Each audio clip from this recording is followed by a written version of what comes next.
7वी स्कॉलरशिपची परीक्षा देणार आहात आणि वर्तुळ प्रकरण तुम्हाला अवघड जाते का? तर आजचा व्हिडिओ तुमच्यासाठी। आजच्या व्हिडिओमध्ये आपण स्वाध्याय 16.3 पूर्ण सोडवून देणार आहे, त्यामुळे व्हिडिओ शेवटपर्यंत बघा। व्हिडिओ आवडला तर व्हिडिओला लाईक, शेअर आणि कमेंट करायला विसरू नका। आणि त्याचप्रमाणे जर चॅनलवर नवीन आणि पहिल्यांदाच असाल तर चॅनलला नक्की सबस्क्राइब करून बेल आयकॉन दाबा। तर मग बघूया 16.3 मधला पहिला प्रश्न काय आहे। काय सांगितलेले आहे बघा या ठिकाणी।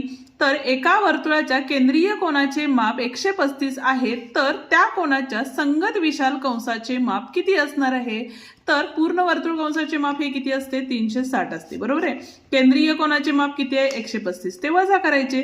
इथं झाले 5, हातच्या परत दिला, 7 न 4 गेले, 2 राहिले आणि इथं आले 2, 225 अंश म्हणजे पर्याय क्रमांक 4 या ठिकाणी बरोबर आहे। ठीक आहे, बघूया दुसरा प्रश्न काय सांगितलेले आहे बघा।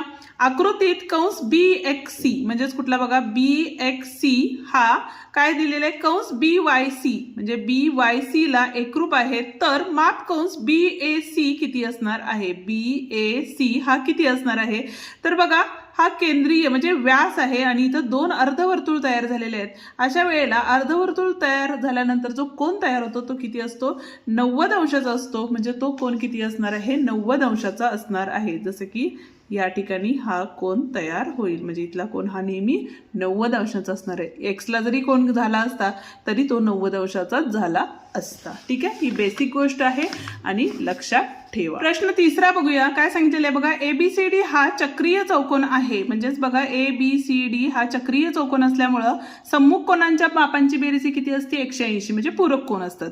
BAD बरोबर 75 असेल तर या ठिकाणी म्हणजे A कोन 75 दिलेला आहे, ADC म्हणजे D कोन 85 दिलेला आहे, तर कोन ABC व कोन DCB चे दुभाजक परस्परांना O मध्ये छेदतात। ठीक आहे, O मध्ये छेदतात। तर काय विचारलेलं आहे बघा, माप कोन BOC म्हणजे इथला कोन आपल्याला काढायचा आहे। ठीक आहे, आता त्याआधी बघा जर कोन B काढून घेतला तर इथं काय असणार आहे? 180 वजा 85 केले। ठीक आहे, किती मिळाले बघा? 5 मिळाले। इथं 9 95 अंश आले, बरोबर आहे। त्याच पद्धतीनं कोन C केला तर 75 त्याच्या समोरचा कोन आहे, म्हणजे 180 वजा 75 केले तर इथं राहिले 5, इथं राहिले 0, इथं राहिले 1 म्हणजे 105 अंश या ठिकाणी मिळालेला आहे। ठीक आहे, आता इथं काय आहे? BO आणि OC काय आहेत? कोन दुभाजक आहेत, त्यामुळं ह्याच्या पण निम्मे कोन असणार आहेत। म्हणजेच कुठला कोन बघा, तर कोन OBC बरोबर 95/2 म्हणजेच बघा बेचोक 8, ठीक आहे, 1 राहिले, बेसाती 14, 1 राहिले, दशांश चिन्ह दिलं, बेपंचे 10, हा पहिला कोन आला आपला। दुसरा कोन BCO, कोन BCO बरोबर 105 इथं आला होता, बरोबर आहे, भागिले 2 केले, बेपंचे 10, बेदोनी 4, 0 आणि काय राहिले? बेपंचे 10 आले। ठीक आहे, आता त्रिकोणाच्या तिन्ही कोणांच्या मापांची बेरीज ही किती असते? 180 अंश असते। पहिला कोन किती आहे आपला? 47.5 अधिक 52.5 अधिक कोन O बरोबर 180 या ठिकाणी आपण घेऊ शकतो। ठीक आहे, बेरीज केली, 5 आणि 5 10, हातच्याला 1 आले, 7 आणि 3 10, हातच्याला 1 आले, 5 आणि 5 10 म्हणजे या ठिकाणी किती आले? 100 आले, बरोबर आहे।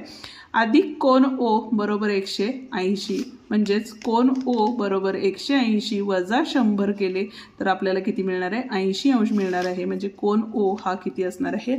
80 अंशाचा असणार आहे। ठीक आहे, स्क्रीनशॉट हवा असेल तर काढून घेऊ शकता।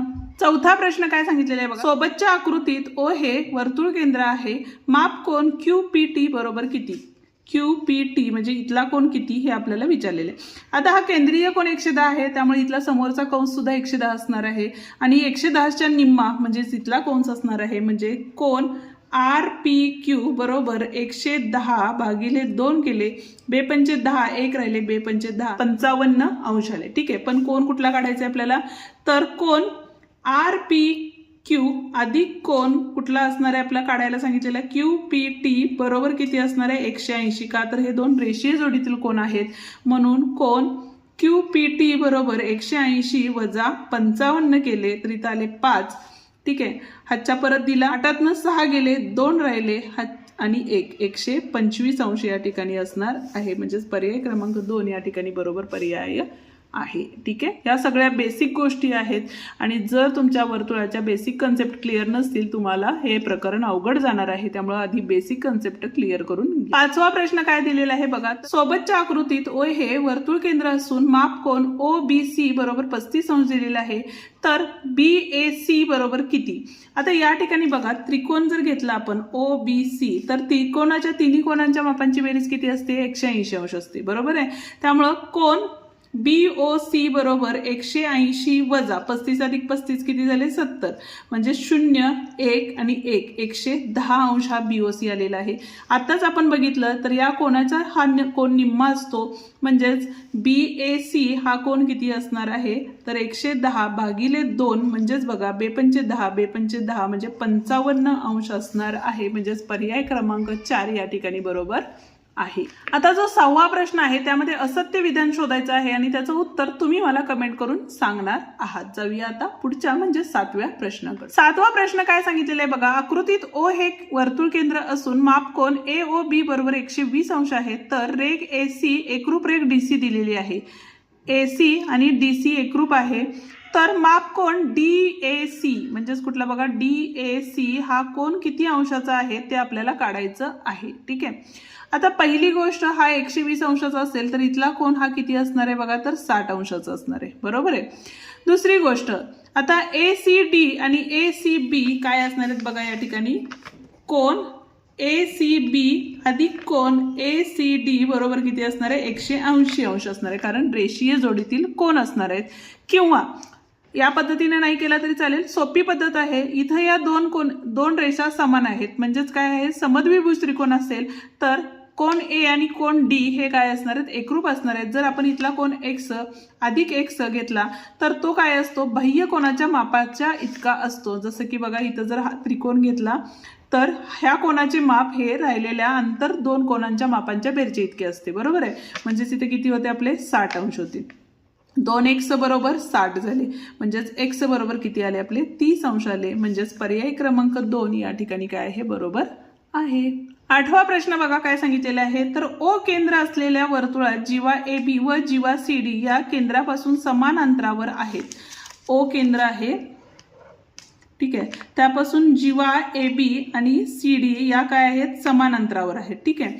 तर कोन AOB म्हणजेच आता या ठिकाणी बघा AB आणि इथं CD घेतलं तर इथं बघा वर्तुळ केंद्र काय आहे आपलं, O आहे. बरोबर आहे. तर या ठिकाणी बघा माप कोन AOB म्हणजेच कुठला, AOB हा जो कोन आहे तो 80 अंशाचा असेल, तर माप कोन OCD म्हणजेच कुठला येणार आहे बघा, OCD इथला कोन किती अंशाचा असेल हे आपल्याला काढायचं आहे. ठीक आहे. आता कसं काढणार बघा, इथला कोन किती आहे, 80च आहे. बरोबर आहे. मग राहिलेल्या दोन कोनांच्या मापांची बेरीज म्हणजे त्रिकोणाच्या तिन्ही कोनांच्या मापांची बेरीज ही किती असते, तर 180 अंश असते. म्हणजेच या ठिकाणी बघा 80 अधिक, आता त्रिज्या असल्यामुळं या ठिकाणी बघा या दोन्ही काय आहेत, OA आणि OB या त्रिज्या आहेत. बरोबर आहे. म्हणजे इथले कोण सुद्धा काय असणार आहेत, एकरूप असणार आहेत. म्हणून x अधिक x बरोबर 180 घेतले. मग आता x 2x झाले, 180 वजा या ठिकाणी 80 झाले, कारण अधिक होते इकडे गेल्यानंतर वजा झाले. म्हणून 2x बरोबर 100 झाले. म्हणून x बरोबर 100 भागिले 2 म्हणजेच या ठिकाणी 50 अंश आलेलं आहे. आता कोन A जर 50 असेल तर कोन C सुद्धा किती असणार आहे, 50 अंशच असणार आहे. ठीक आहे. ह्या बेसिक कन्सेप्ट. 9व्या प्रश्नाचं उत्तर आणि 10व्या प्रश्नाचं उत्तर तुम्ही मला कमेंटमध्ये टाकणार आहात, कारण या पद्धतीचे प्रश्न आपले ऑलरेडी सोडवून झालेले आहेत. ठीक आहे. या ठिकाणी आपला हा व्हिडिओ संपतो. आजचा व्हिडिओ तुम्हाला कसा वाटला ते कमेंट करून नक्की सांगा आणि जर तुम्हाला हे प्रश्न सोडवायला नाही जमले तर तुम्ही मला तशीही कमेंट करू शकता. चला तर मग भेटूया उद्याच्या भागात, ज्यामध्ये आपण पुढचे प्रकरण शिकवणार आहोत. तोवर डिस्क्रिप्शन मधले आपले व्हिडिओ पाहत रहा. धन्यवाद.